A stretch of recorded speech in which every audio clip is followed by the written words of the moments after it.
네, 두 번째 세션입니다. 첫 번째 세션에 이어 두 번째 세션도 청년 패널 자료와 대졸자 직업이동 경로조사 자료를 활용한 청년 대졸자의 진로 및 직업과 관련한 연구 논문 3편의 발표가 있겠습니다. 좌장은 우리나라 노동시장의 수급 전망, 동향 분석, 고용 관련 조사에 대한 연구 및 사업 운영을 총괄하고 계시는 한국고용정보원 이시균 고용조사 분석센터장님께서 맡아서 진행해 주시겠습니다. 예, 방금 소개받은 한국고용정보원 이시균입니다.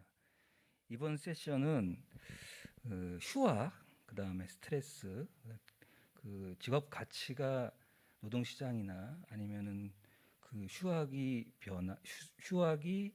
미치는 영향, 또 이 청년들이 스트레스에 미치는 영향 이런 것들을 주제로 삼고 있는데 매우 흥미로운 시간이 될 것 같습니다.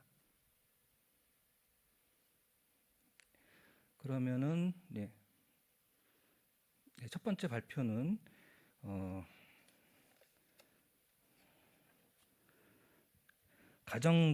서울 가정법원 상담위원 이희정 박사님께서 학생 스트레스에 관한 연구를 발표해 주시겠고요. 토론은 한국고용정보원 생애진로개발팀장이신 이효남 박사님께서 맡아주시겠습니다. 그럼 발표를 듣는데 한 20분 정도 발표를 해주시고요. 나머지 한 7, 8분 정도 토론을 해주시면 될 것 같습니다. 발표 부탁드립니다.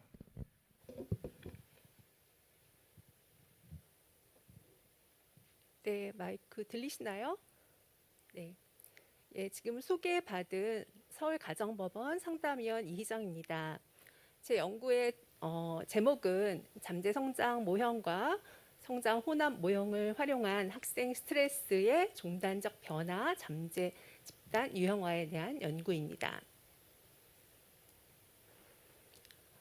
연구 개요를 간단히 이제 말씀드리면 저는 이번에 이제 새로 이제 추가 표본으로 이제 선정된 11차에서 13차 년도의 그런 청년 패널 자료를 활용해서 기본적으로 이제 고등학생과 대학생 집단을 같이 모아서 그러면 그들의 전체적인 그런 스트레스의 양상이 어떠한가, 그리고 그렇다면 실제로 스트레스를 많이 느끼는 학생도 있겠지만 그렇지 않은 학생도 있을 것이다. 이제 그렇기 때문에 거기서 혼합 성장 모형을 활용해서 그러면 몇몇의 집단으로 분류가 되는지를 살펴보았으며, 그러면 이렇게 모아진 그런 집단에 따라서 영향을 주는 변인들이 무엇이 있는지를 주로 이제 사회 심리적인 변인을 중심으로 그렇게 살펴보았고, 기본적으로 전체적으로 스트레스의 양상은 이제 높아진다였고, 세 가지의 그러한 하위 집단을 추론하였습니다. 이제 그리고 거기에 영향을 이제 주는 그러한 진로 성장, 그리고 학교 만족, 그리고 부모 기대에 대한 그런 설명 변인을 추론하였고, 이에 대해서 논의를 해보았습니다. 전체 이제 발표의 순서는 연구의 필요성 및 목적, 그리고 방법, 결과, 논의 및 결론으로 그렇게 진행을 하겠습니다. 자, 전체적으로 이제 생애 발달의 그러한 측면에서 볼 때 고등학교 시기와 이제 대학교 시기는 실제적으로 굉장히 중요한 시기라고 볼 수 있겠습니다. 그 시기에는 이제 학교에 대한 어떤 이제 진로, 그리고 어떤 입시에 대한 압박, 이런 부분도 있을 수 있겠고, 더불어서 그러면 나는 이제 성인기에 무엇을 할 것인가에 대한 진로를 탐색해야 되는 중요한 시기라고 볼 수 있겠습니다. 그런데 이제 기본적으로 제가 이제 선정한 그러한 집단이 이제 10대 후반에서 20대 시기를 같이 모아봤습니다. 그런데 전반적으로 우리나라의 교육 과정 자체는 이게 중등교육 그리고 고등교육 이렇게 나누어져 있습니다. 이제 그렇긴 하지만 기본적으로 대학생의 수가 많이 감소되어 있고, 그리고 고교 학점제를 대학교에 반영하는 이러한 여러 가지 움직임도 있고, 제가 봤을 때 그러한 지금 이 표본에 있어서 같이 묶는 데에 별 문제가 없다라는 생각을 하였기 때문에 같이 묶어 보았고요. 그렇기 때문에 이 스트레스라는 것은 지금 멘탈 케어가 굉장히 중요한 그러한 이슈로 부각되고 있기 때문에 이제 의의가 굉장히 크다라고 보았습니다. 그래서 그러면 모든 고등학생과 대학생들이 그렇게 심각하게 스트레스를 경험하느냐? 아닐 수도 있다는 것이죠. 이제 그렇기 때문에 전통적인 취약성 스트레스 모델에 의하면 이 스트레스라는 것은 굉장히 이제 뭔가 부정적이다. 이렇게 보지만 최근에 그런 입장에서는 스트레스를 내가 어떻게 대처하느냐. 그러니까 스트레스를 많이 경험한다고 해서 그 학생이 정말 어떤 정신적 취약성이 있는 게 아닐 수도 있고 그것을 어떻게 대처하느냐가 더 중요하다라는 그런 모델들도 있습니다. 기본적으로 이제 제가 이제 학생 정신 건강 관련된 그리고 뭐 가정 법원도 그렇고 그리고 뭐 학생 정신 건강 지원 센터에 이제 일도 좀 하면서 여러 가지 그러한 학생 스트레스에 영향을 주는 변이들이 무엇이 있을까? 그리고 이게 2차 자료이기 때문에 현실적으로 내가 모바일 볼 수 있는 그런 변인들을 살펴보았는데요. 첫 번째는 이제 성 변인을 생각해 보았습니다. 일반적으로는 여성이 남성에 비해서 스트레스를 더 많이 받는 거 아니냐 이런 생각을 할 수도 있겠습니다. 그리고 아무래도 이제 고등학교 같은 경우에는 이제 입시 압박 이런 것들이 있기 때문에 그들이 내가 얼만큼 성적을 받는다라고 생각하는지 그래서 학교 성적에 대한 그런 변인을 넣어봤고요. 그리고 아무래도 자기 존중감이라는 것이 스트레스와 많이 연결되어 있다라는 전통적인 그런 연구 결과들이 많이 있습니다. 그리고 더불어서 진로 성숙 이것은 이제 진로 발달 변인에서 제가 이제 약간 쪼개본 그런 부분도 있는데요. 그래서 얼마나 진로에 대한 성숙을 느끼느냐. 그리고 아무래도 학생들이기 때문에 학교의 만족. 그리고 제가 또 이제 마지막에 부모 기대라는 그런 변이를 넣어봤는데 이것은 관심 그리고 이제 선행 연구에 의하면 지지 이런 의미도 이제 볼 수 있겠습니다. 그리고 또 이제 요 사이에는 대학생들의 그런 부모님들이 예를 들면 뭐 헬리콥터 맘이라고 해서 상당히 이제 부모님들의 그런 어떤 기대가 이제 큰데 이런 것들이 스트레스로 작용하지도 않을까 이런 생각에 의해서 한번 넣어보았습니다. 그래서 연구 문제는 크게 보면 두 가지입니다. 우리 이제 고등학생 시기와 대학생 시기에 그런 청년들이 스트레스를 어떻게 지각하느냐, 어떻게 변화하느냐. 그래서 2017년부터 19년까지 어떻게 변화하는지 양상을 잠재 성장 모형으로 본 것이고요. 그리고 두 번째는 그러면 이렇게 변화가 이제 있을 때 그러면 그 세부적인 그런 하위 집단이 있는지를 살펴보는 것이고 그러면 그 잠재 집단에 영향을 주는 변인이 실제로는 무엇이 있는가 선행 연구와 비교를 했을 때 어떻게 달라지는지 이런 것들을 이제 보는 것이었습니다.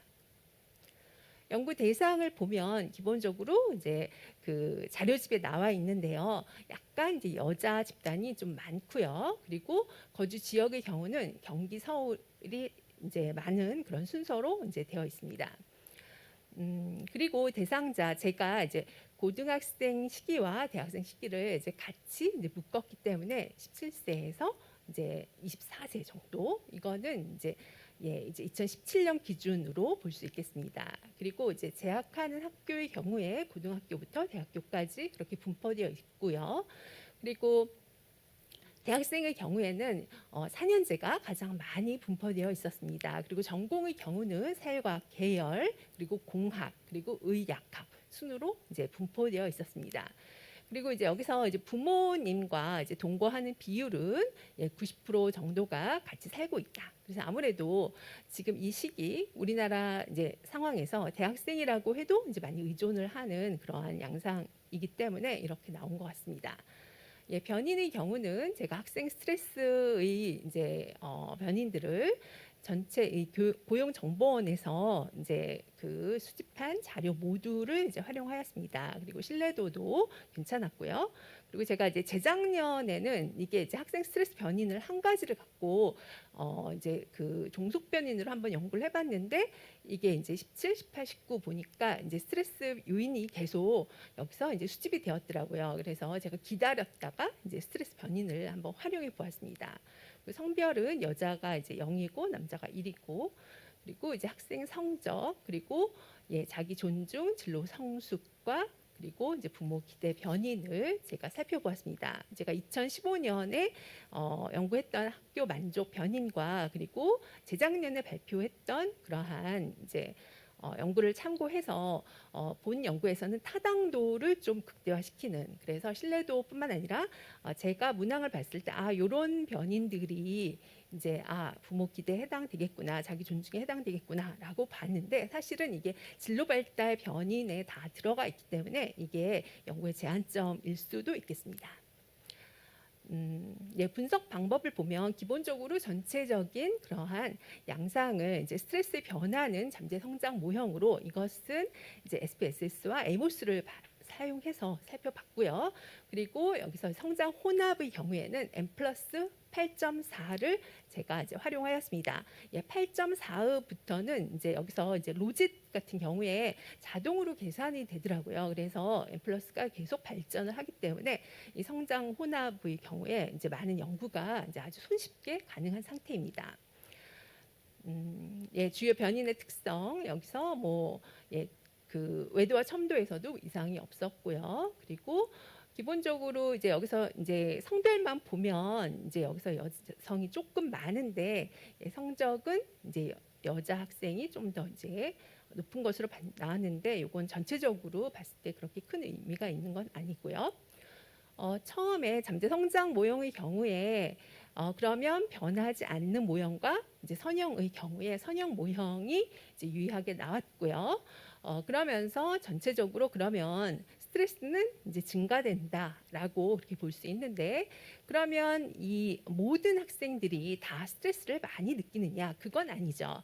그래서 이제 그림을 보면 전체적으로 두 번째 그림에 보면 굉장히 스트레스가 높아졌다가 낮아지는 그런 집단이 있습니다. 이제 그렇기 때문에 M 플러스를 활용해서 제가 혼합 성장 모형을 이제 만들어봤고, 여기서 이제 그러면 이제 어떤 몇 개의 집단이 가장 타당한가? 여기서는 이제 그 3스텝 분석을 했는데, 여기 첫 번째는 제가 독립변을 넣지 않았기 때문에 여기 이제 그 분류 유일에서는 약간의 그러한 이제 퍼센트의 차이는 있습니다. 그래서 이것은 독립변을 포함하지 않은 그러한 이제 결과였고, 그래서 여기서는 이제 해석의 그러한 타당화를 이제 고려해서 세 집단이 유의하구나라고 제가 선정을 하였습니다. 그래서 여기서 이제 엔트로피가 가장 컸던 것이었고요. 그래서 기본적으로 이제 그 세 가지 집단이 나왔는데, 가장 많은 이제 퍼센트를 차지한 거는 아무래도 잠재 성장 모형과 똑같이 이제 낮아졌다가 높아지는 그러한 집단이었습니다. 69% 정도였고요. 반면에 그러면 31%는 이제 높았는데 낮아지는 그런 집단이 발견되었습니다. 근데 그 중에서도 가장 높은 집단, 그래서 고하락 집단이 4% 정도였고, 처음에는 중간 정도였는데 점차적으로 낮아지는 거, 이 낮아지는 것도 변화율이 유의하기 때문에 이제 의미 있게 낮아지는 그러한 집단이었습니다. 그래서 제가 이제 지금 제가 이제 처음에는 낮아졌다가 높아지는 거, 그리고 중간 수준에서 낮아지는 거, 그리고 아주 높다가 낮아지는, 이런 식으로 명명했다는 것을 제가 이제 PPT로 만들어봤고요. 전체적으로 봤을 때 11차, 12차, 13차. 그런데 여기서 11차, 12차, 13차에서 이 한 집단의 경우도 더 다른 집단보다 커지는 것은 아닙니다. 그래서 전체적인 그러한 변화하는 양상은 비슷합니다. 즉, 맨 처음에 높았던 스트레스 고집단은 3차에서도 역시나 가장 높습니다.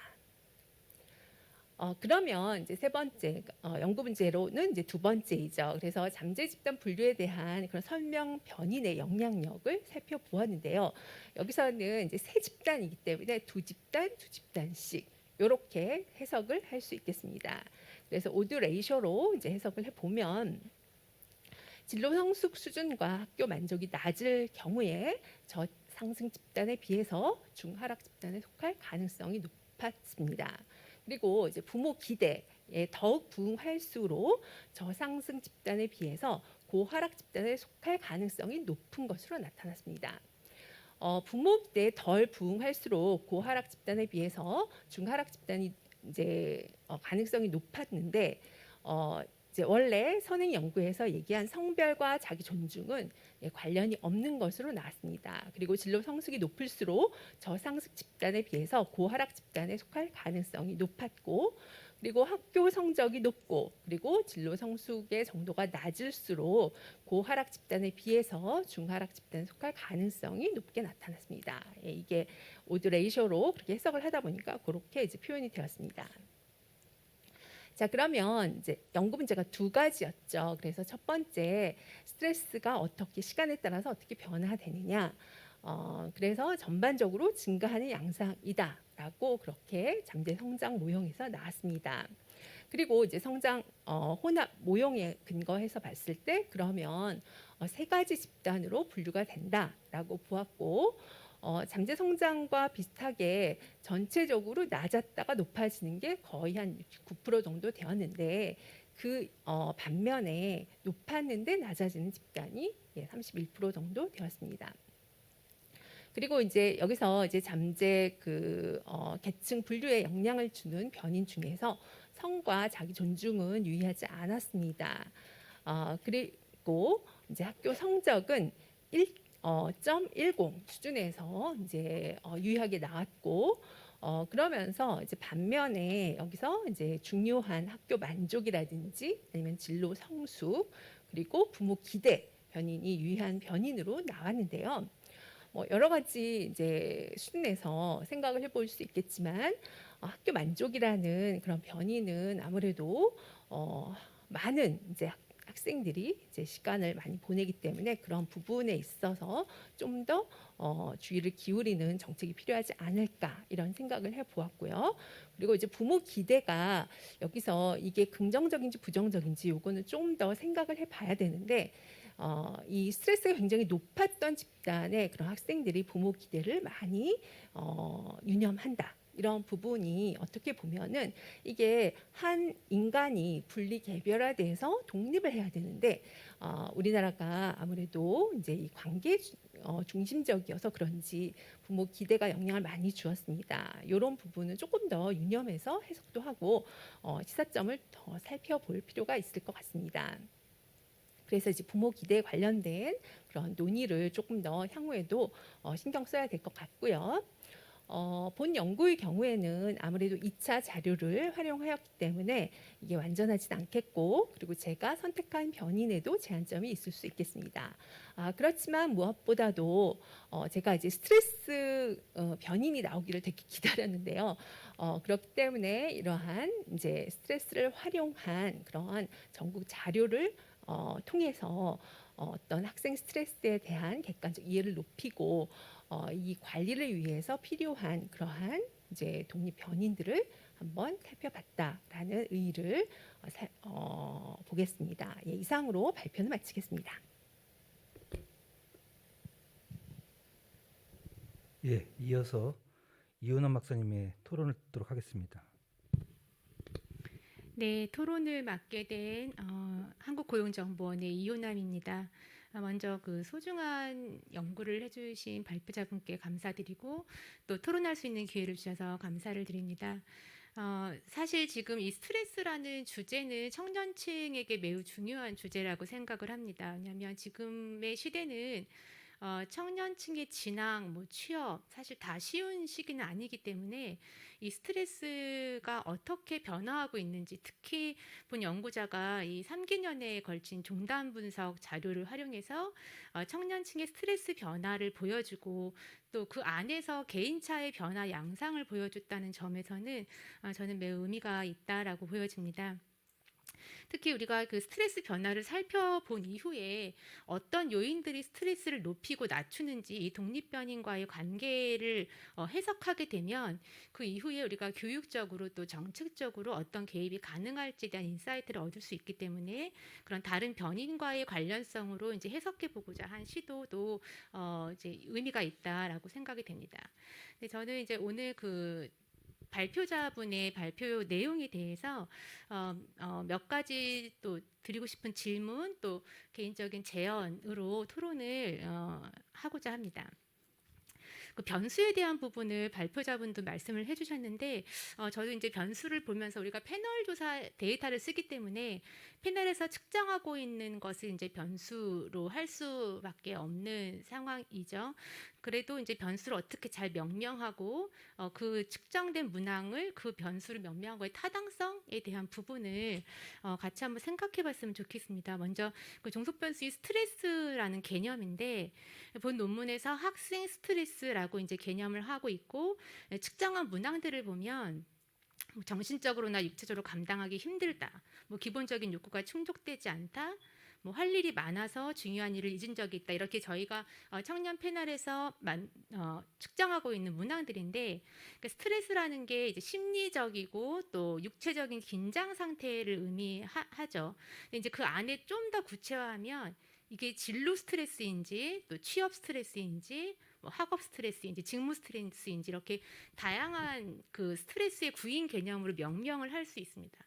근데 지금 이제 측정하고 있는 내용은 이제 일반적인 스트레스인데 사실은 이 스트레스를 어떤 변인으로 설명할 것인가의 지금 독립 변수들은 대부분 지금 학교 성적, 만족도, 진로 성숙성, 학업이나 진로와 관련된 변수들을 설명하고 있죠. 독립 변수는. 그런데 이제 스트레스는 좀 더 광범위한 딱 진로나 학업에만 국한되지 않은 문항이기 때문에 이 독립 변수와의 관계에서 스트레스의 개념이 너무 이제 크게 다뤄지고 만약에 뭐 친구나 부모 관계라든가 경제적인 어려움이라든가 건강이라든가 이러한 것들이 독립 변수로 더 들어왔으면 이제 좋았을 것 같은데 이제 패널에서 얻을 수 있는 자료 한계도 있었을 거라고 생각합니다. 어쨌든 이제 스트레스의 개념과 관련된 독립 변수의 구성에서 조금 생각해볼 문제가 있지 않나라는 점이 하나이고요. 이제 독립 변수들인데 연구자의 그 발표자의 논문에 보면 이 독립 변수들을 청소년들의 자율성과 관련된 변인들로 선정했다라고 밝히고 있습니다. 그래서 성적, 또 만족도, 뭐 진로 성숙, 자기 존중 등인데요.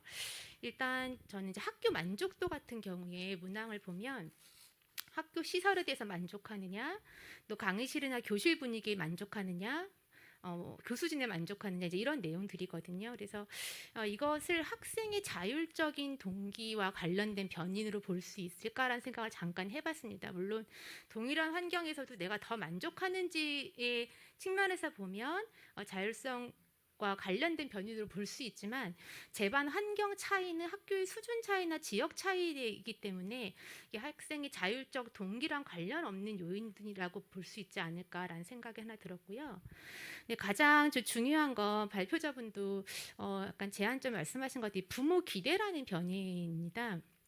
부모 기대라고 요인 변수명을 명명하셨지만 이 측정하는 두 개의 문항은 진로 결정과 관련된 문항이고요. 특히나 내용이 진로 설정은 어른들의 결정에 따르는 것이 좋다. 또 부모님이 반대하시더라도 내가 원하는 진로를 선택할 것이다. 이제 이런 그 문항들이죠. 이 두 개의 문항은 뭐냐면 진로 결정은 부모님이나 어른들의 결정에 따르는 것이 좋다라는 이제 내용입니다.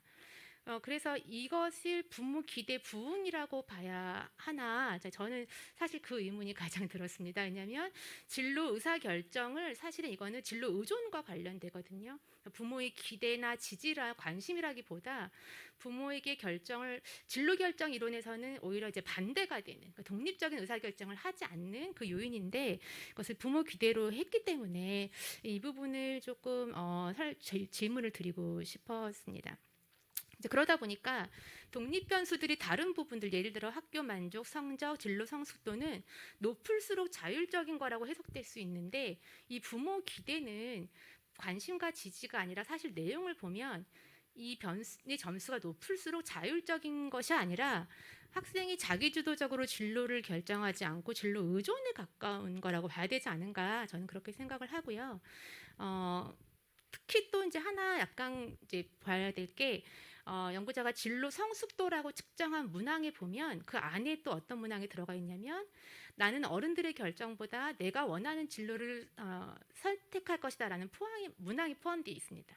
그럼 그 문항은 이제 반대죠. 부모 기대랑. 그래서 그 문항은 진로 성숙도를 높이는 문항이기 때문에 이제 부모 기대라는 반대로 측정하고 있어서 독립 변인 간의 좀 방향성의 의미 충돌이 있지 않은가. 이제 그 부분을 하나 제안하고 싶습니다. 이제 해석에 대한 부분인데 일단 본 논문에서 이제 가장 의미 있는 부분은 저는 그 잠재 분석으로 그 스트레스 양상 변화의 세계 집단을 찾아낸 부분이라고 보여집니다. 그냥 쉽게 우리가 학생들의 스트레스 수준이 시간에 따라 증가하고 있다 이렇게 끝나는 게 아니라 그 안에 개인차가 있어서 높았다가 낮아지는 집단도 있고 또 성장하는 집단도 있고 이런 이제 그것들을 보여준 부분인데 일단 그 좀 유의미한 결과들 중에 초기에 11차년도에 스트레스가 높을수록 스트레스 감소 속도가 더디다. 그리고 초기 스트레스가 낮은 집단일수록 스트레스 감소 속도가 빠르다. 이제 이런 부분이 나와서 제가 여기 추가적인 해석을 이제 하고자 한다면 초기에 스트레스가 낮았다는 건 이미 스트레스에 덜 취약한 특성을 가진 사람들이라고 해석이 될 것 같아요. 그래서 그런 사람들이 스트레스 감소가 더 빠르다라는 건 이제 대처 능력을 갖고 있다라는 의미로 해석할 수 있지 않을까 추가적인 이제 해석 제안을 해보고 연구자가 발표자가 이제 도출해낸 세 가지 집단이 있죠. 저상승, 뭐 중하락, 고하락 이렇게 나오는데 제가 가장 관심 있었던 집단은 고하락입니다. 사실 전체 중에는 4.4%밖에는 되지 않지만 스트레스가 매우 높았는데 급격히 하락하는 집단이죠. 다른 집단은 보면 이제 중간 정도였다가 약간 하락했거나 그렇게 높지 않았다가 약간 상승인데 유도 굉장히 소수지만 스트레스가 굉장히 높았는데 급격히 하락한 집단이 있죠. 물론 하락했을 당시에도 다른 집단보다 높지만 그러면 사실 이런 집단은 도대체 어떤 이유로 이렇게 이제 스트레스 변화가 이 집단은 가파를까라고 생각해 볼 수 있고 사실 우리가 세 집단을 잘 분류한 것도 의미가 있지만 이렇게 분류돼서 보는 거의 차이를 구명해내는 게 더 중요하다고 생각을 합니다. 그래서 연구자가 이제 독립 변수들로 이 영향력을 설명하고자 한 점은 저는 의미가 있다고 보고요.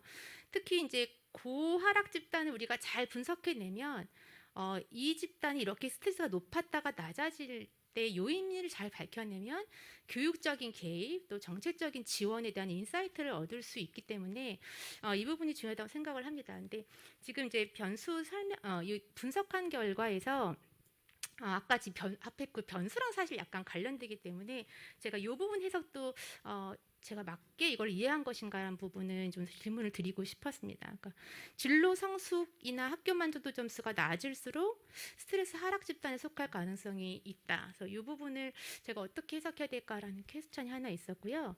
그리고 부모 기대가 높을수록 근데 이거는 아까 저도 말씀드렸지만 부모 기대라는 게 지금 부모 의존에 오히려 가깝기 때문에 해석이 다르게 나타날 수 있는 것 같아요. 근데 본 연구 결과를 보면 스트레스 고하락 집단에 속할 가능성이 높다. 그러니까 스트레스가 높았다가 낮아질 가능성. 이 논리적인 해석을 좀 하려면 앞에 변수에 대한 명명이 제대로 돼야 되는 부분. 그래서 뒤에 연구자가 잘 밝혀낸 그 스트레스 고하락 집단을 더 잘 설명할 수 있지 않을까라는 해석입니다.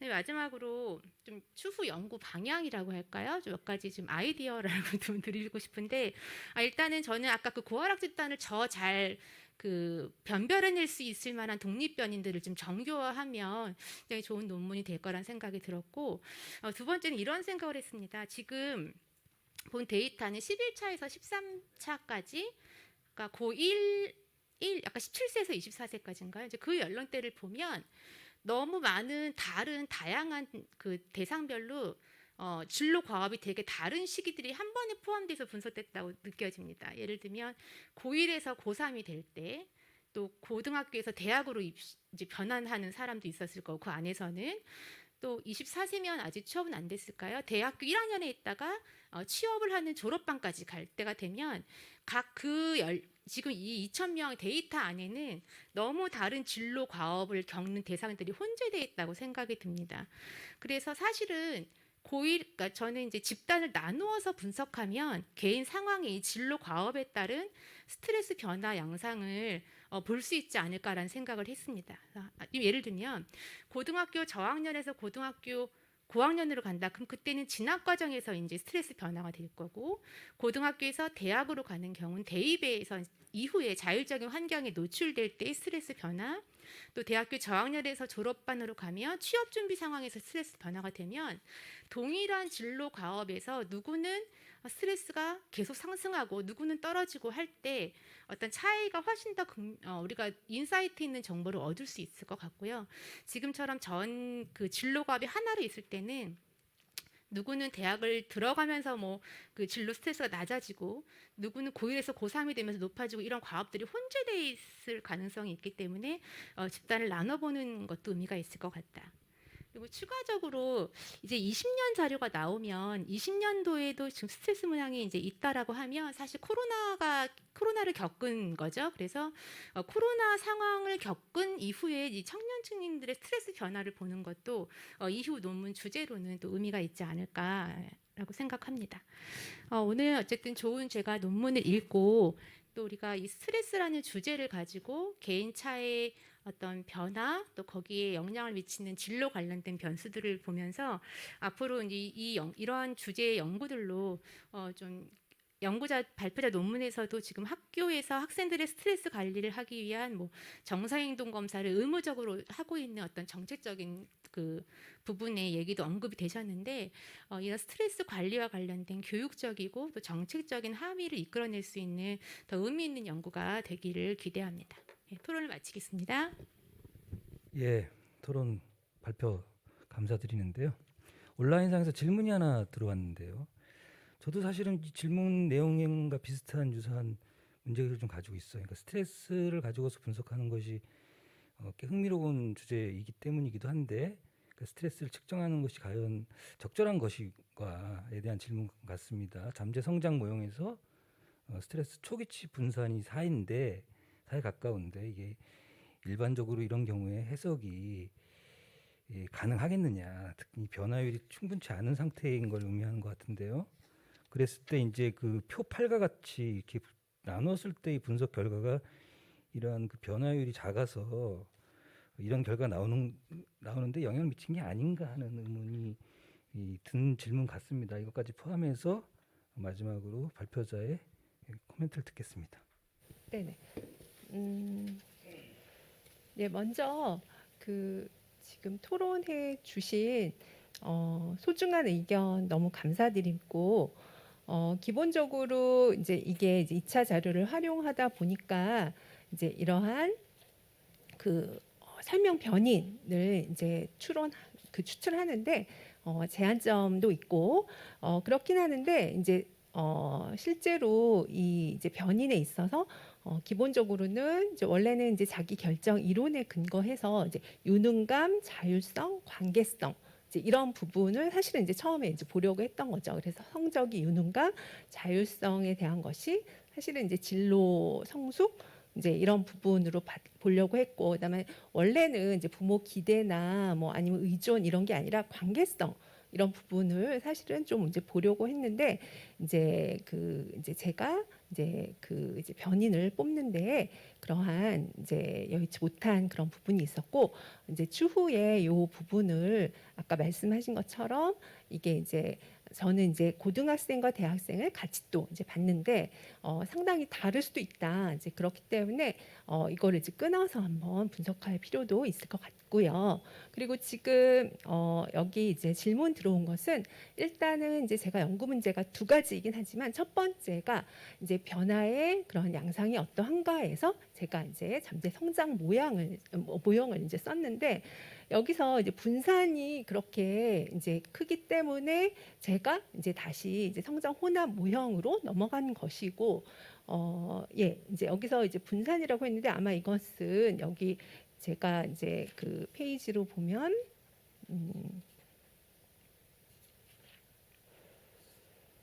예, 175쪽의 전반적인 그러한 이제 스트레스의 그러한 이제 평균값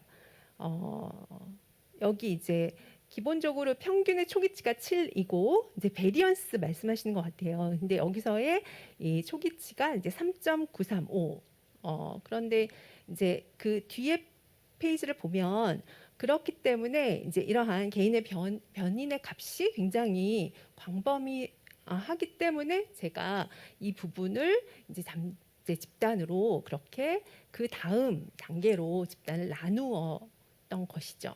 예, 예, 그렇게 설명을 드리고 싶은데 원하는 대답이 됐는지 모르겠고 제가 이제 그 약간 좀 조야한 그러한 생각에서 이제 모형을 만들었는데 이렇게 이제 연구의 여러 이제 과정에 대해서 의미 있는 그런 토론을 해주시고 질문도 해주셔서 너무나 감사드립니다. 예.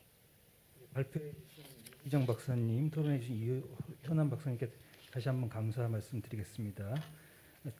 잠시 장내 정리 후에 다음 발표를 진행하도록 하겠습니다. 예, 이번에는 그 대학생의 직업 가치가 일자리와 삶의 만족도에 미치는 영향에 대해서 발표를 듣도록 하겠습니다. 발표를 해주실 분은 이승구 한국자벌드 경영관리본부장님이시고요. 오송옥 한국고용정보원 선임연구위원도 같이 참여하셨고요. 토론하실 분은 김수원 한국직업능력연구원 선임연구원님께서 오셨습니다. 그럼 한 20분 정도 발표를 해주시고요. 한 7, 8분 정도 토론해 주시면 될 것 같습니다. 발표를 듣도록 하겠습니다. 안녕하세요. 한국자벌드 이승구입니다. 제가 말씀드릴 부분은 대학생의 직업 가치에 따라서 선택한 일자리가 직무 만족과 삶의 만족에 미치는 영향이 되겠습니다. 연구의 필요성, 선행 연구, 연구 방법, 결과, 결론 및 논의 순으로 말씀드리도록 하겠습니다. 지금 너무나 잘 아시는 것처럼 코로나로 인해서 경제 상황이 많이 안 좋습니다.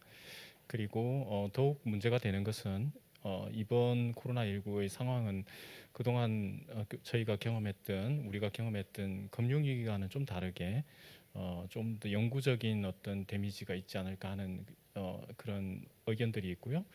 고용과 관련해서는 고용 없는 경기 회복에 대한 이런 연구들이 있습니다.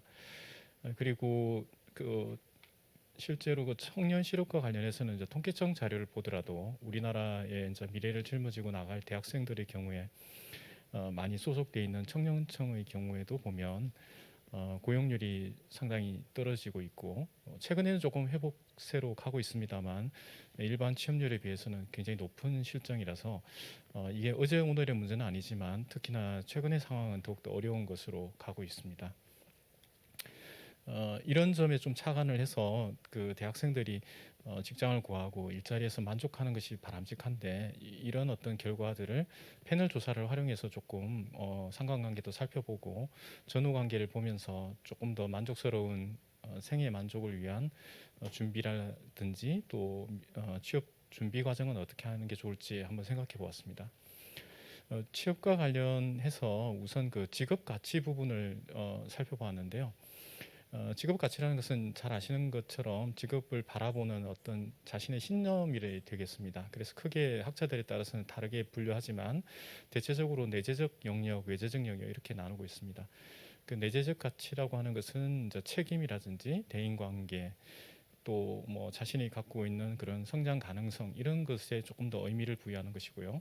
외재적 가치라고 하는 것은 이제 기본적으로 이제 안정된 삶이라든지 조금 더 나은 근무 환경, 여가 이런 것에 조금 더 의미를 부여하는 거라고 볼 수 있겠습니다.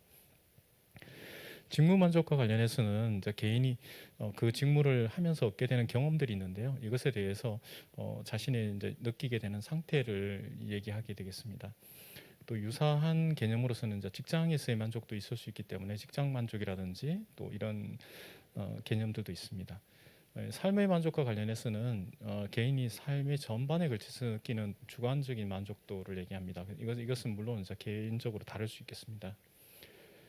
그래서 이런 선행 연구들을 보면 그 대학 재학 중에 그 가지게 되었던 그 직업 가치의 유형에 따라서 졸업 후의 직무 만족과 삶의 만족과의 관계에 대해서 유의한 영향을 보인다는 연구들이 다수 있습니다. 그렇지만 경우에 따라서는 또 직업 가치관이 첫 직장 만족도나 삶의 만족도에 영향이 없다는 그런 연구 결과도 있고요. 특히나 이제 김하늘의 연구 같은 걸 보면 비정규직의 경우에는 그 어떤 그 자신의 어떤 직업 가치 유형에 따라서 어떤 만족하고는 관련이 없는 걸로 나오고 있어서 시사점을 주고 있습니다. 이거 외에도 보면 그 직업 가치관 외에도 직장 만족도에 영향을 주는 요인들은 다수 있을 수 있고요. 학업 성과라든지 근로 조건, 직무 요인이라든지 학교 환경 등이 있을 수 있겠습니다. 이번 연구를 실시함에 있어서 세 가지 연구 가설을 가져게 되었습니다. 그래서 대학 재학 중에 형성된 직업 가치의 유형에 따라서 선택한 일자리가 직장에서의 직무 만족과의 어떤 관계가 있는가, 유의한 차이가 있을 것이라고 생각했고요. 두 번째는 대학 졸업 후 선택한 현재 일자리에 대한 직장에서의 직무 만족, 이것이 또 삶의 만족에 미치는 영향이 또 있을 것이다. 또 마지막으로 지금 현재 다니고 있는 일자리에서 또 지금 조건이 좀 맞지 않아서 이직을 준비하거나 또 이직에서 얼사가 없는 집단이 있을 수 있는데, 이 두 가지 집단 간에 재학 중에 형성된 직업가치 유형에 따라서 또 직무 만족이나 삶의 만족 간에 미치는 영향도 차이가 있을 것이라는 부분을 보게 되었습니다. 그래서 연구 모형은 보시는 것처럼 이렇게 이제 왼쪽 편에 있는 직업 선택, 또 직무 만족, 삶의 만족, 그리고 또 조절 변수로서 이직 준비 여부, 이 부분을 보시면 되겠습니다. 연구 대상은 곰스 자료를 활용했고요. 보시는 바와 같습니다. 문항 구성 및 변수의 측정 부분인데요. 이 문항들은 곰스 문항에서 제시하고 있는 내용 중에서 연구에 적합한 문항을 모두 23문항을 발췌했습니다. 그래서 이 내용들은 앞서 그 이론적 배경이라든지 이런 것에 적합한 문항들을 추출해서 활용하였습니다. 첫 번째가 저희가 상관관계 분석을 해보았는데요. 이런 관계 분석을 통해서 나타난 바는 우선적으로 보시는 바와 같습니다. 그리고 연구 모형을 분석하기 위해서 구조방정식 모형을 점검했고요. 이러한 내용들은 저희가 구조방정식 모형을 함에 있어서 일반적으로 얘기하는 그런 각종 변수들을 모두 충족하고 있었습니다. 그래서 결과적으로 그림에서 보시는 것처럼 이런 그 외재적 직업 선택이라든지 내재적 직업 선택, 이 가치관에 따른 직업 선택이 외재적 직무 만족이라든지 내재적 직무 만족, 그리고 또 이 삶의 만족으로 가는 이 부분에 있어서 모두 통계적 기준에 적합하고 또 관련성이 있는 것으로 나타났습니다. 조금 더 이어서 살펴보시면 이 구체적인 경로 부분은 표 8에서 보시는 바와 같습니다. 그리고 가설 3에서도 얘기한 것처럼 지금 현재 직장은 다니고 있지만 이직을 준비하는 그룹과 그냥 이직 의사가 없는 그룹 간의 차이도 보시면은 보시는 바와 같습니다. 대체적으로 보면 이제 평균 부분에서도 조금 차이가 있고요. 전반적으로 그렇게 크진 않지만 차이를 보실 수 있습니다. 그리고 경로 개수와 관련해서 한번 보시면 이직을 준비하고 있는 집단의 경우에서는 외재적 직업 선택에서 그 내재적 직무 만족이나 외재적 직무 만족 간의 관련 부분이 통계적으로 유의하지 않은 걸 볼 수가 있겠습니다. 나머지 부분은 통계적으로 다 의미 있는 것으로 나타나고 있습니다. 여기 조금 더 자세히 살펴보시면 이직을 준비하는 집단의 이제 추정 결과를 보면 그 앞서 말씀드린 것처럼 전체 집단의 경우는 모두 다 관련성이 있고요. 그렇지만 이제 이 두 가지 집단으로 나누어 보게 되면 이직을 준비하는 집단의 추정 결과는 외재적 직업 선택의 경우에는 외재적 직무 만족과 내재적 직무 만족의 관계에 있어서는 통계적으로 유의한 설명을 하지 못하고 있습니다. 그 이직 의사가 없는 집단의 경우에는 앞서 말씀드린 것처럼 모든 그 변수와의 관계에 있어서는 모두 다 통계적으로 유의하고 잘 설명하는 부분이 있습니다. 결론적으로 좀 말씀드리자면 연구 가설 1번과 2번의 경우에는 저희가 생각한 부분에서 이제 채택 가능성이 있고요. 연구 가설 3번에 있어서는 앞서 말씀드린 것처럼 그 대학 졸업 후 선택한 직장에서 일자리에서 이직을 준비하는 집단과 이직 의사가 없는 집단 간에 있어서의 관계에 있어서 이직을 준비하는 집단의 경우에는 외재적 직업 선택의 요인이 직무 만족 부분에 대해서는 통계적으로 유의한 설명을 확인하지 못하여 부분적으로 채택되었습니다. 앞서 지금까지 연구 부분을 가지고 이제 조금 논의를 해보자면 우선 직업 가치라고 하는 것이 대학 재학 중에 가지게 되었던 그 직업 가치의 유형에 따라서 나중에 이제 졸업 후에 가지게 되는 일자리에서의 직무 만족, 또 삶의 만족과의 관계가 있게 되는데요. 그러려고 하면 우선 그 직업 가치의 유형을 확인해 보는, 진단해 보는 과정이 필요할 것 같습니다. 현재 뭐 많은 가치관 검사들이 개발되어 있지만 대체로 청소년용이나 성인용 이렇게 좀 광범위한 것 같습니다. 특히나 성인 같은 경우는 연령대가 되게 높지 않습니까? 그래서 조금 더 대학생들의 특성이 또 있고 요즘은 변화의 이제 흐름도 좀 많고 하니까 대학생들 특히나 대학 저학년들 같은 경우에 조금 특성화된 그런 대학생용 직업 가치관 검사가 좀 개발되는 것이 어떨까. 그렇게 된다면 조금 더 초기 진로 상담에서 활용할 수 있을 것으로 생각됩니다.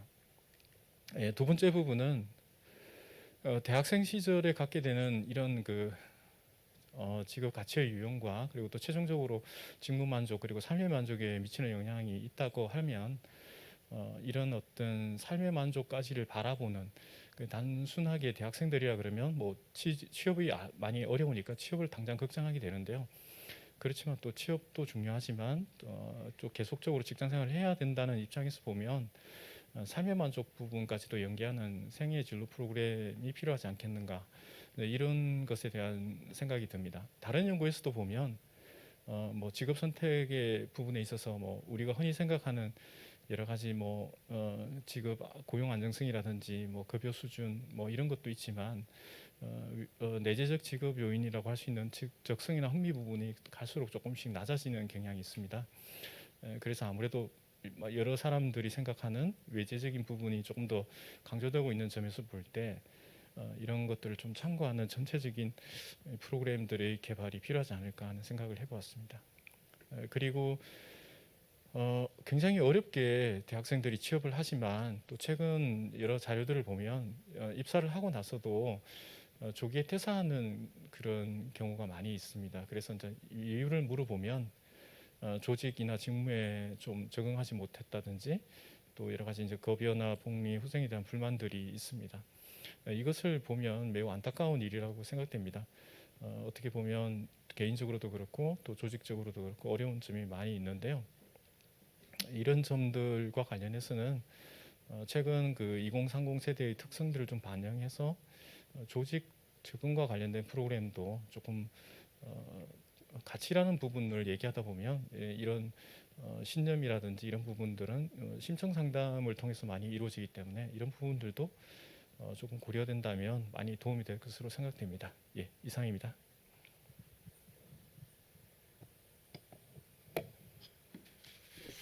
예, 이어서 김수원 박사님의 토론을 듣도록 하겠습니다. 예. 한국직업능력개발원에서 근무하고 있는 김수원입니다.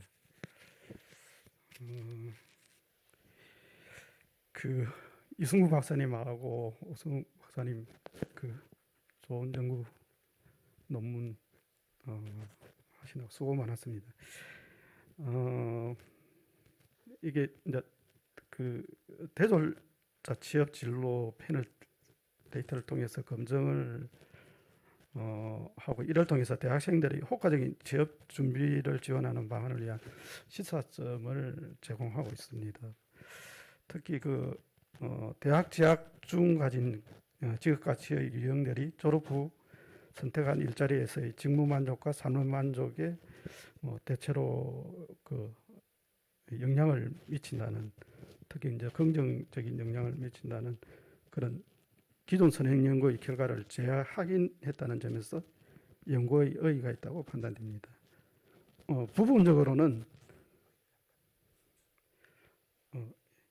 부분적으로 뭐 그렇지 않는 경우도 있습니다. 영향을 미치지 않는다고 그 선행 연구에서 제시를 하고 있습니다. 또한 이직 준비 여부에 따른 집단 간의 차이를 분석하여 선행 연구와 차별화하였다는 점에서 연구의 의의가 있다고 판단됩니다. 그러나 이러한 에도 불구하고 분석 결과에서 나타난 문제점 등 몇 가지 의견들을 언급하고자 합니다. 이장 선행 연구에서 주로 이제 용어의 개념과 기존 선행 연구의 내용들을 연구 결과별로 서술식으로 나열하고 있습니다. 그런데 이게 텍스트로만 되어 있으니까 독자들이 이제 빠르게 이해하기 어려움이 있는 것 같습니다. 그래서 이에 독자들의 가독성을 더욱 높이는 차원에서 주로 테마별로 주장자, 구성 요인, 변수, 연구 결과를 간략하게 하나의 표로 좀 작성 정리하는 것이 필요할 것 같고요. 그 3장 연구 방법에서 연구 목적과 연구 내용을 효율적으로 달성하기 위해 연구가 가설 설정에 따른 연구 모형, 그리고 문항공식 및 산출 방법은 각 변수의 대표성을 가지고 효과적으로 연구 결과를 도출하였다고 판단됩니다. 적절한 것 같고요. 사상 연구 결과에서 그 연구 모형을 검증하기에 앞서 특정 항목의 타당성과 신뢰도를 확인하기 위해 활용한 요인 분석과 신뢰도 분석의 결과는 모두 그 기준에 부합하였고, 그 연구 모형을 검증하기 위해 적합한 통계 처리 방법 및 측정 기준을 적용하고 체계적으로 분석하여 유명한 결과를 도출하였다고 판단됩니다. 그런데 단 그 연구 모형 분석에서 요인 적책치가 0.4 이하인 출퇴근 거리 항목은 좀 제외한 변수를 활용해서 검증 분석이 이루어지는 것이 바람직 더욱 신뢰로운 그런 연구 결과를 얻을 수 있지 않았을까, 그런 판단이 듭니다. 본 연구에서는 연구 가설의 검증 결과에 따라 많은 시사점을 제공하고 있습니다. 그래서 그 연구자가 그 결론 및 논의에서 제시한 그 의견들은 적절하다고 판단됩니다. 그러나 여기에 좀 더 보충적인 제언을 추가하면은 전공별, 학부별, 학과 단위로 취업 정보에 관한 DB를 구축하고 전공별, 그다음에 성별, 적성별 좀 세부적으로 이야기, 욕심인가 모르겠지만은 등 다양한 특성별로 생애 진로 프로그램을 개발하여 학생들에게 맞춤형 방식으로 제공한다면 효과성을 더욱 제공할 수 있을 것으로 판단됩니다. 이를 위해 대한상공회의소나 지역별 상공회의소, 그리고 직종별 기업체 협회나 관련 단체와 협력 활용하여 자신의 전공, 적성 이런 것을 실무적으로 이해하고, 그 다음에 그 지금 사회가 이제 굉장히 빠르게 변화하고 있는데 특히 신기술이 많이 발달하고 있습니다. 빠르게 발달하고 있습니다. 그래서 이러한 것을 생애 진로 프로그램에 이제 해야 되겠다고 생각합니다. 마지막으로 연구의 제한점으로 연구자가 일부 언급은 하였지만 대졸 취업 그 진로조사 자료 중에서 포본 집단을 추출하여 활용하는데 이것은 이제 일반을 하기에는 한계가 있고, 그 다음에 설문조사는 대학 졸업 후 18개월 이후의 시점에서 자기 보고식으로 답변하는 방식으로 기관의 경과에 대한 응답 착오 등의 오류 개연성과 같은 한계가 있을 수 있습니다. 그런데 이것은 그 대학 졸업 후 첫 직장의 취업이 평균 18개월 정도에서 이루어진다는 현실을 좀 이해가 필요하지 않느냐, 그렇게 생각합니다. 이상입니다.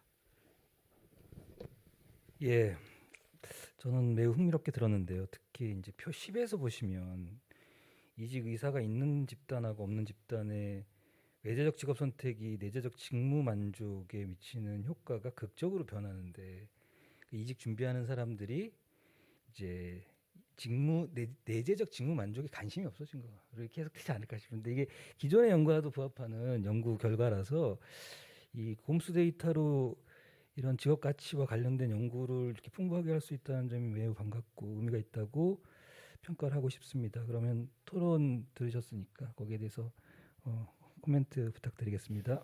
예, 그 김수원 박사님께서 말씀해주신 부분 다 참고해서 이 퍼블리시 할 때는 요 뭐 조금 더 독자들을 배려하는 그 결과치의 제시라든지 또 요인 적재치가 낮은 부분에 대한 부분은 다시 한번 더 통계적 검증을 하도록 하겠습니다. 그리고 제시해주신 좋은 의견들은 또 연구의 제안점으로 참고토록 하겠습니다. 감사합니다.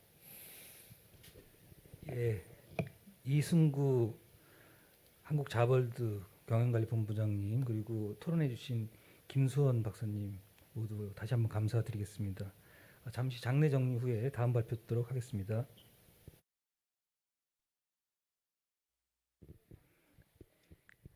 예, 다음 발표는 그 대학생의 휴직이 어떤 영향에 의해서 이루어지는지에 대해서 분석을 하는 논문입니다.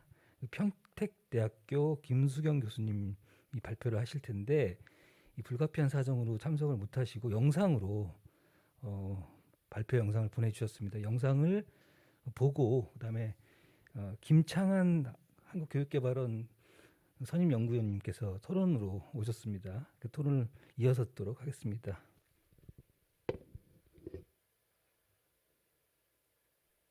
안녕하세요. 저는 평택대학교 소속의 김수경이라고 합니다. 제가 오늘 21년도 고용패널 조사 학술대회에서 맡은 파트는 청년 대졸자 세션의 진로 직업 파트입니다. 제 연구는 취업 전 대학생 휴학의 영향 요인 분석입니다. 연구의 배경을 보면 이제 대학 교육이 공급자 중심에서 그 수요자 중심으로 변화하고 있다는 것이고요. 그 배경에는 이제 그 대학의 입학 정원, 그 학령 인구가 감소하고 대학의 입학 정원의 자원이 되는 학생들의 그 인구 자체가 줄어들고 있고, 또 최근 들어서 이제 학생들의 학업 중단이 확대되고 있는 이런 상황에서 대학은 점점 더 학생 유치와 또 유치된 학생을 졸업까지 유지하는 이런 이제 그 수요자 중심에서의 과제가 이제 시급한 상황입니다. 알버그나 그리고 맥콜이라는 이런 사람들은 이런 이제 대학의 휴학률이 높은 것이 결국은 대학 재정을 어렵게 하고 있다고 했고요. 궁극적으로는 대학의 교육의 질을 저하시키는 그 결과로 이어질 수 있다라는 그런 경고를 하고 있습니다. 이제 그 좀 거시적으로 보게 되면 휴학이라는 것이 대학 졸업 기간이 늘어나는 것이고, 그렇게 되면 노동시장으로의 이행 기간이 좀 더 지연되는 이런 상황이 유발될 수밖에 없기 때문에 결국 대학생의 휴학은 개인과 국가 차원에서 어떤 그 투자 효율성이 감소하고 있다, 이런 문제점으로 제기되고 있습니다. 그래서 대학생 휴학의 요인 분석도 그에 대한 대응 방안에 대한 연구가 지금 시기적으로 굉장히 중요하고 그 중요성이 더 커지고 있다라고 보고 있습니다. 예, 이 연구의 목적은 대학생의 휴학에 미치는 요인별 영향력을 개인 요인, 대학 경험 요인, 대학 특성 요인, 그리고 대학 교육 만족도 요인, 이렇게 4개의 범주화해서 분석을 하고요. 요인별 영향력의 변화 경향성을 같이 분석하려고 합니다. 관련된 선행 연구들을 봤을 때 대학생 중도 탈락의 영향 요인에 관한 연구들을 보니까요. 그 어떤 학과 만족도, 적성, 또 대학 생활의 만족도, 또 뭐 동료, 특성, 학습자의 나이, 건강 관련 변인, 사회심리적인 변인, 뭐 굉장히 다양한 변수들이 많이 사용이 되고 있는 것을 알 수 있었습니다. 그래서 제가 이런 선행 연구를 토대로 해서 제 연구에서는 우선 그 연구 문제를 3가지로 정리를 하고 나서 변수를 설정했습니다. 첫 번째 연구 문제는 대학생의 휴학 경험과 상관관계를 갖는 개인 요인과 대학 경험 요인, 대학 특성 요인, 대학 교육 만족도 요인은 무엇인가 하는 것이고요. 두 번째는 대학생의 휴학 경험에 미치는 개인 요인, 대학 경험 요인, 대학 특성 요인, 대학 교육 만족도 요인별의 영향력은 어떠한가입니다. 마지막 세 번째는 대학생의 휴학 경험의 영향 요인의 그 영향력 변화 경향성은 어떠한가를 살펴보았습니다. 예, 그래서 제 연구에서 설정한 변수와 또 한국고용정보원에서 제공한 데이터 활용, 데이터 문항의 내용을 제가 표로 정리를 해보면 이렇습니다. 종속 변수로는 휴학 경험, 그래서 휴학 경험 유무와 휴학 횟수를 설정을 했고요. 독립 변수로는 개인, 그리고 대학 경험, 그리고 대학 특성, 대학 교육 만족도로 해서 각각 개인은 14개 문항, 이 안에는 이제 개인적인 성별이나 아버님, 어머님의 그 최종 학력이나 입학 유형, 또 학자금 대출, 상환해야 할 대출 금액, 등록금 조달 방식들, 요런 이제 그 아주 퍼스널리티한 부분하고 또 재정적인 부분하고 이것을 다 개인적인 범주로 넣어서 보았고요. 대학 경험에는 이제 개인이 대학 생활을 토대로 해서 교내에서 하든 교외에서 하든 본인이 어떤 그 자의적인 선택에 의해 하는 활동들을 포함한 6개의 문항을 넣습니다. 그래서 졸업평점, 복수전공, 부전공, 연계전공 여부, 재학 중 경험한 일자리 경험, 어학연수 경험, 전공 재선택 여부, 군복무 경험 이렇게 선택했습니다. 세 번째 대학 특성에는 이제 6가지의 문항을 넣었는데요. 분교, 본교, 그다음 국공사립, 주간, 야간, 전공 계열, 학교 유형, 2년제와 4년제, 그리고 학교 소재 지역 이렇게 구분을 했고요. 마지막 대학 교육 만족도는 9개의 문항, 고용정보원의 곰스 데이터에서 제공하는 대학 교육 만족도의 문항을 다 넣었습니다. 휴학 경험 유무와 휴학 횟수라는 이 변수와 개인 요인, 또 대학 경험 요인, 대학 특성 요인, 대학 교육 만족도 요인과의 상관관계 분석을 통해서 이제 변수를 이 중에서 유의미한 것들을 선별을 했고요. 그 다음 이제 두 번째는 피어선이나 이제 R제곱, 표준값, B값, 또 F값을 도출을 해서 그것의 영향력을 살펴봤고요. 세 번째 T테스트와 아노바를 실시해서 집단 간의 차이를 확인했습니다. 연구 결과를 말씀드리겠습니다. 예, 연구 결과의 첫 번째는 그 변수를 추출한 것인데요. 휴학 경험과 그러니까 통계적으로 유의미한 상관관계를 갖는 변수를 추출을 했을 때 상당 부분의 변수들이 제외되었고요. 여기에서 이제 상관성이 있는 변수들만 추출을 한 결과는 총 13개의 변수만이 추출이 됐습니다. 개인 요인의 3가지, 또 대학 경험 요인의 4가지, 대학 특성 요인의 3가지, 대학 교육 만족도 요인의 3가지, 3-4가지의 어떤 그 밸런스는 좀 맞게 나왔고요. 개인 요인을 살펴보면 이제 성별, 또 입학 유형, 정시냐 수시냐, 그리고 학자금 대출 금액 총액이 나왔습니다. 대학 경험 요인으로 봤을 때는 졸업평점, 대학생활, 대학 재학 중 일자리 경험, 어학연수 경험, 전공 재선택 여부가 추출이 되었습니다. 대학 특성 요인으로는 전공 계열, 학교 유형, 그러니까 2년제냐 4년제냐 하는 유형이 나왔고요. 학교 소재 지역이 나왔습니다. 마지막 대학 교육 만족도 요인 9개 중에 그 유의하게 나온 것은 3가지로 진로 관련 상담 및 지원 제도, 전공에 대한 전반적 만족도, 학교에 대한 전반적 만족도가 추출이 되었습니다. 그럼 이제 개인 요인과 대학 경험 요인과 그리고 대학 특성 요인, 대학 만족도 요인을 각각 이제 구분을 해서 하나의 슬라이드씩을 살펴보도록 하겠습니다. 먼저 개인 요인과 휴학 경험에 미치는 영향력입니다.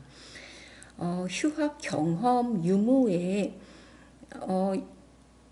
성별과 입학 유형과 또 학자금 대출이 2017년도, 2018년도 두 해에 모두 다 유의미하게 영향을 미치는 것으로 분석이 되었습니다. 이런 결과는 휴학 횟수에서도 동일하게 나타났고요.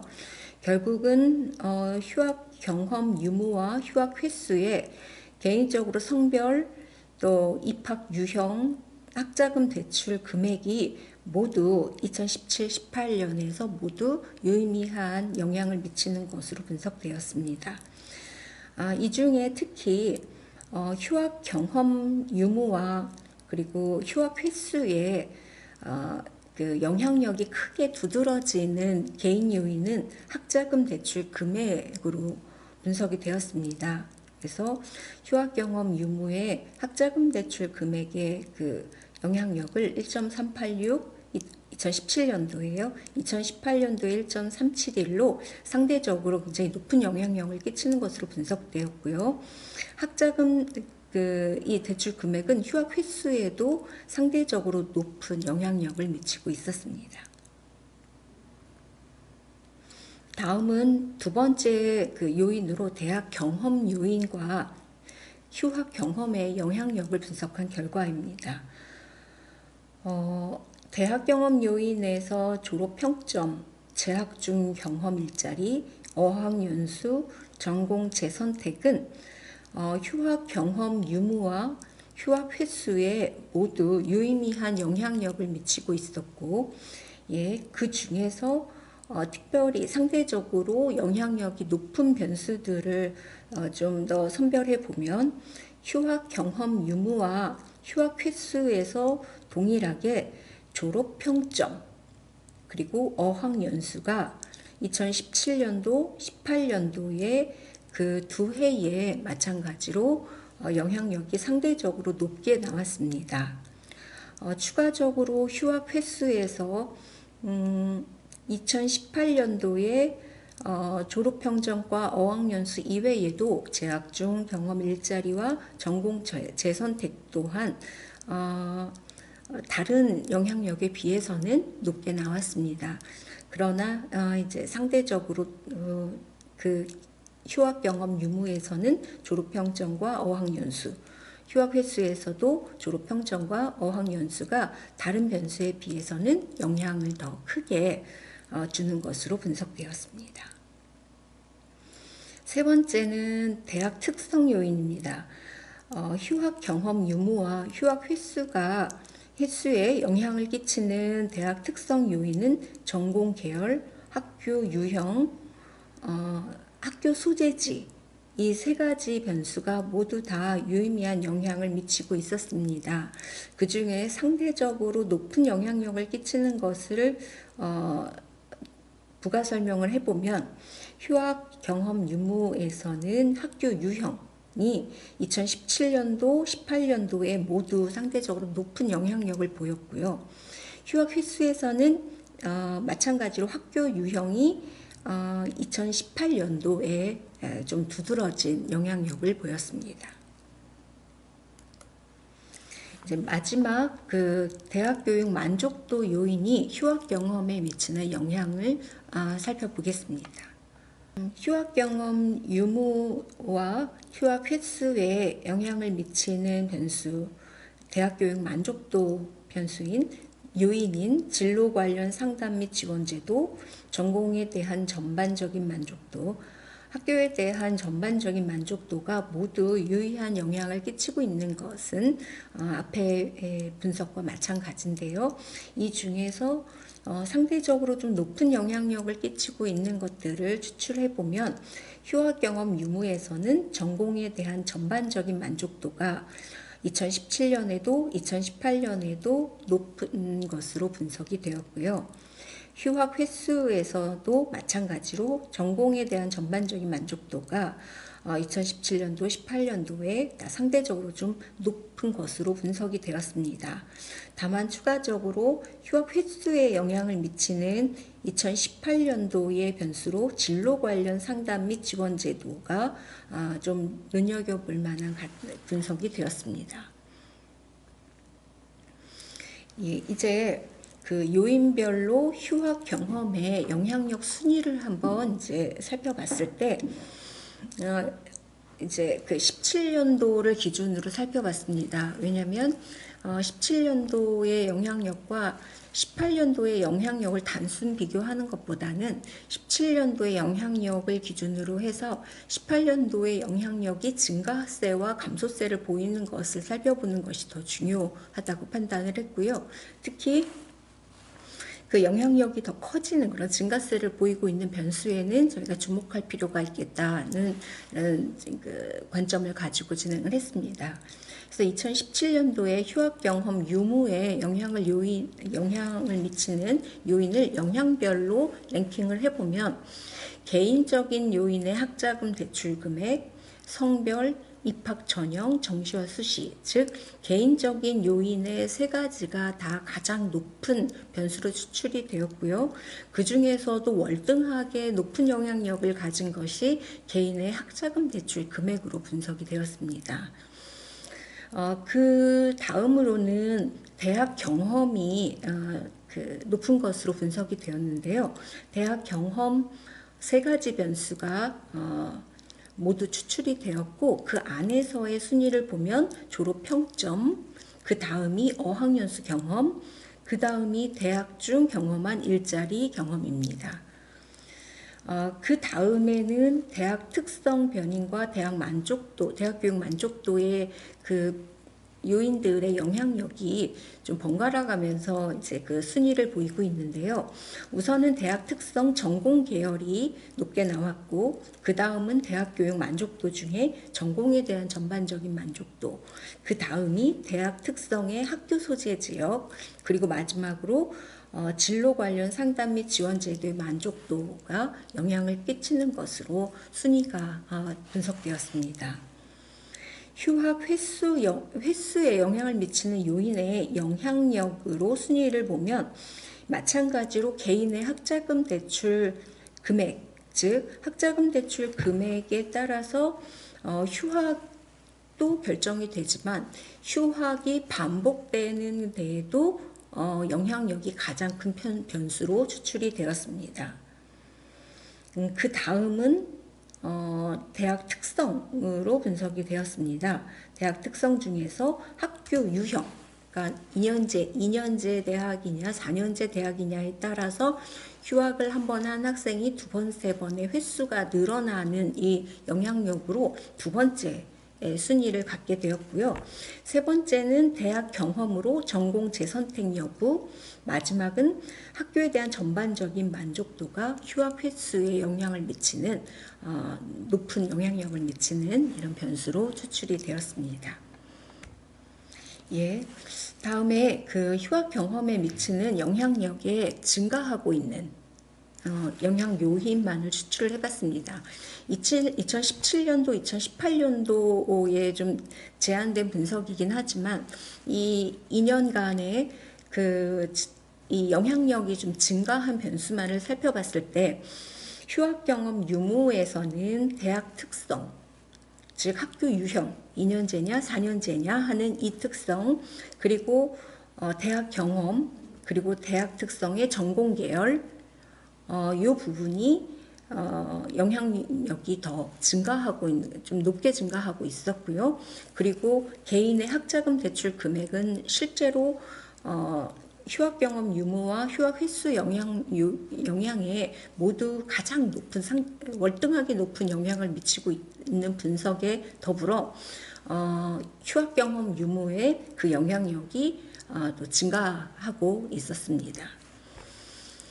휴학 횟수에 영향을 미치는 요인의 변화를 봤을 때 대학 교육에 대한 전반적인 만족도가 가장 크게 변화하고 있었고 가장 크게 증가하고 있었고요. 그다음 어학연수 경험, 또 진로 관련 상담 및 지원 제도에 대한 만족도가 휴학 횟수의 영향력이 증가하고 있는 것으로 분석이 되었습니다. 그 외에 학교 소재 지역과 대학 중 경험한 일자리 경험 또한 증가세를 보이고 있었습니다. 이제 연구 결과를 5가지로 요약을 해보고자 합니다. 첫 번째는 휴학 경험에는 대학 특성 요인, 대학 교육 만족도, 즉 대학에서 제공하고 있는 것보다는 개인적인 요인과 본인이 선택해서 하는 대학 경험의 요인의 영향력이 큰 것으로 분석이 되었습니다. 그래서 어떤 학교에 고정되어 있는 특성이 아니라 개인이 좀 더 어떤 이제 본인의 그 상황이나 아니면 본인의 선택에 따라서 휴학 경험 유무가 결정이 되는 것으로 분석이 되었고요. 두 번째는 개인 요인 중에 학자금 대출 금액이 가장 그 휴학 경험 유무와 횟수의 모두에서 두드러지는 변수로 도출이 되었습니다. 세 번째, 대학 경험 요인 중에서 졸업 평점, 어학연수 경험, 재학 중 경험한 일자리, 즉 본인의 선택 여부에 따라 달라질 수 있는 이 모든 변수가 휴학 경험 유무에 영향력이 큰 것으로 분석이 되었습니다. 이 네 번째는 휴학 횟수의 그 대학 특성 요인이 대학 경험 요인과 대학 교육 만족도 요인보다도 더 높은 그 영향으로 분석이 되었습니다. 즉 대학 특성 요인이라고 하면 그 하단에 이제 마지막 5번째인데요. 그 중에 학교 유형의 영향력, 즉 2년제와 4년제의 영향력이 증가하고 있다는 것, 또 학교에 대한 전반적인 만족도의 영향력이 증가하고 있다는 점, 이런 경향성과 함께 그 대학 특성 요인을 좀 살펴볼 필요가 있겠다는 생각입니다. 예, 제 연구의 이제 마지막 제언을 하면 다음과 같습니다. 첫 번째, 정부 차원의 학자금 대출 제도를 재검토해 볼 필요가 있습니다. 휴학에 두드러지는 변수, 영향 변인으로 도출이 되었기 때문에 학업을 유지하는 차원으로 이제 그 정부가 제도를 개선할 필요가 있다는 생각입니다. 그래서 학자금 대출 제도, 거기에 생활비에 대한 재정적인 부담, 또 상환에 대한 부담, 이것을 완화할 수 있는 제도로 재검토가 필요하다는 제언이고요. 두 번째, 대학 차원에서는 그 대학생들에게 좀 더 선택해서 대학 생활이 좀 다양한 그 활동을 지원하는 프로그램들을 제공할 필요가 있을 것이라고 생각합니다. 졸업 평점이며 어학연수 경험, 일자리 경험 등 물론 어떤 일자리를 줄 수는 없겠지만 그래도 그런 실제적인 그 사회 경험을 미리 할 수 있는 프로그램 등 대학 재학 기간에 이런 경험들을 좀 많이 제공하는 것이 중요할 것 같고요. 세 번째는 휴학을 감소할 수 있는 부분 중에 이제 그 대학 유형이 분석이 됐는데 2년제와 4년제가 이제 백화점식으로 동일한 교육과정, 유사한 프로그램들을 제공하고 있는 데서 비롯된 점이 있다고 분석을 하고요. 이에 대해서 어떤 대학만의 독자적인 그래서 그 대학의 그 프로그램의 메릿을 가질 수 있는 것으로 대학의 생존과 또 대학의 경쟁력을 강화할 수 있는 방법을 구축해야 되지 않을까 하는 생각을 했습니다. 마지막, 휴학생의 대학 만족도를 제고하는 방안이 대학 차원에서 고민이 많이 되어야 될 것 같습니다.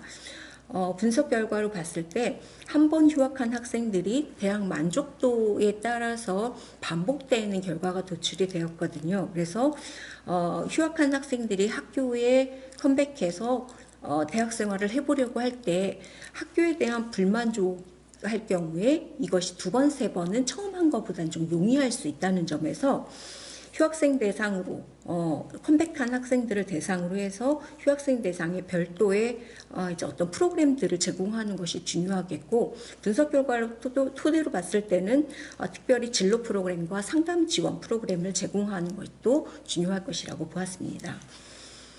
향후에 이제 저는 사실 이제 2020년도에 이 코비드의 전후를 휴학의 영향을 비교해 보고 싶었었는데, 이게 이제 고용정보원에서 제공하는 데이터는 제공하는 시점과 조사하는 시점에 차이가 있기 때문에 제가 이제 기대했던 2020년의 그 차이를 분석하기는 어려웠습니다. 그래서 향후에 이 대학에 엄청난 영향을 미치고 있고 온라인 수업을 전면으로 시행하고 있는 이 코비드의 이 변화가 대학 휴학에 어떻게 영향을 미치는가 하는 것에 대한 연구가 후속적으로 이루어져야 되지 않을까 하는 제언을 하면서 마치도록 하겠습니다. 경청해 주셔서 감사합니다. 영상 발표 잘 들었습니다. 이어서 김창한 박사님 토론을 들을 텐데요. 이 영상 발표라 질문을 하셔도 답을 해드릴 수는 없을 것 같고 전반적인 코멘트를 해주시면 될 것 같습니다. 토론 부탁드립니다. 네, 감사합니다. 오늘 이제 김수경 박사님 발표를 통해서 이제 휴학에 대해서 다시 한번 생각해 볼 수 있는 좋은 기회를 주셔서 감사드리고요. 대학생 휴학률이 굉장히 높고 중요한 문제가 되고 있습니다. 이러한 문제의식이 전반적으로 잘 반영된 연구라고 판단이 되고요. 따라서 이런 문제 제기에 저도 동의하고 연구가 대체적으로 여러 면에서 타당하게 진행됐고 결과도 적절히 도출되었다고 판단이 됩니다. 제가 시간이 짧기 때문에 그냥 하나 가장 중요한 것은 이 연구를 읽으면서 제가 좀 이해하기 어려웠던 부분 또 함께 좀 고민했으면 하는 부분을 중심으로 의견을 드리고자 합니다. 이 연구 결과가 상당히 의미 있게 연구 결과들이 도출되긴 했지만 그 연구 주제가 휴학인데 그런데 이제 선행 연구, 그다음에 연구 목적, 그다음에 참고문헌을 살펴보면 대부분 다 중도 탈락 관련된 내용을 다루고 있어요. 그러니까 학업 중단 관련된 내용을 다루고 있어서 이 부분에 대해서 제가 좀 굉장히 좀 어려움이 있었습니다. 휴학이라고 하는 것은 통상적으로 대학을 다니다가 한 학기 또는 두 학기 정도 쉬고 다시 또 대부분 다 이제 복학을 해서 졸업을 하게 되는 경우를 말하는 거고, 학업 중단이나 중도 탈락은 대학을 다니다가 자퇴 또는 재적 등의 이유로 이제 학교를 이제 그만두는 걸 말하는 거거든요. 유사하지만 이제 상황이 다른데 연구 목적과 선행 연구 참고 문헌들이 다 학업 중단과 관련된 내용을 담고 있고, 특히 이제 여기 선행 연구 정리된 표에 보면은 제목이 대학생 중도 탈락의 영향 요인으로 되어 있는데 여기로부터 중요한 변수들을 도출하신 것 같아요. 그런데 만약에 선행 연구가 휴학과 관련된 연구로 쭉 진행되어 있었다면 아마 변수가 달라졌을 거라고 저는 생각이 되어서 이 부분에 대해서는 한번 확인이 좀 필요하지 않을까 생각이 듭니다. 제가 이런 생각이 들었던 또 다른 이유는 아마 이 곰스데이터 2017년에 이제 F25 문항에 졸업한 대학에서 휴학 경험이 있으니까 아마 이게 휴학 경험인 것 같고요. 이걸 자세하게 이제 연구자께서 제시를 안 했기 때문에 제 추정입니다. 두 번째로 F26 문항에 몇 번 휴학하였습니까? 아마 휴학 횟수인 거 그렇게 변수를 설정하신 것 같습니다. 근데 재미있는 요인은 그 다음에 F27에 휴학에 영향을 미치는 요인들에 대해서 쭉 열거되어 있습니다. 어학 연수, 편입학 준비, 자격증 및 고시 준비, 군입대, 그다음에 취업 준비, 경제적인 이유 등등 이런 것들이 쭉 있는데 이 부분에 대해서 이 부분이 정말 우리가 알고 있는 휴학의 요인이죠. 그러니까 취업 안 되기 때문에 취업 준비가 휴학하는데 가장 중요한 요인이거든요.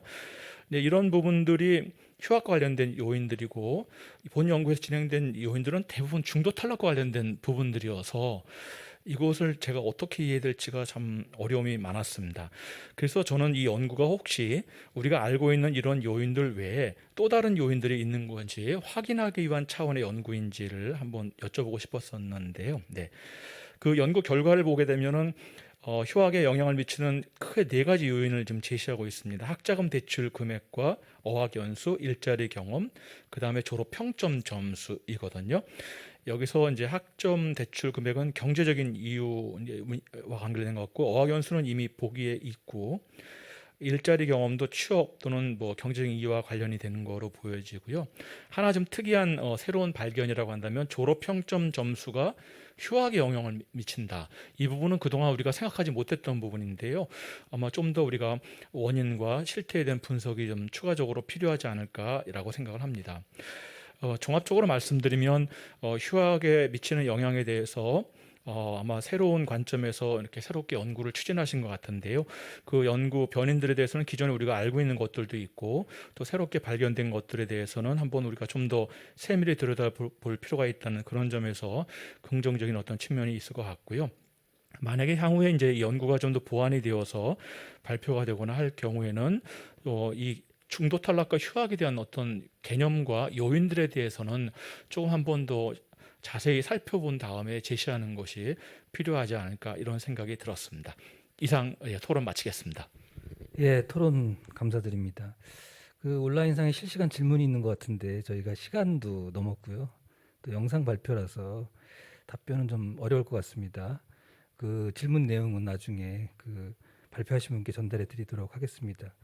이번 세션은 뭐 지금 그 휴학 관련해서 발표를 들었다시피 아주 다양한 주제를 가지고서 다양한 주제로 분석한 논문을 살펴보았습니다. 매우 흥미로웠다고 생각이 듭니다. 이번 세션을 여기서 마치도록 하고요. 김창환 박사님 다시 한번 감사드립니다. 이상입니다.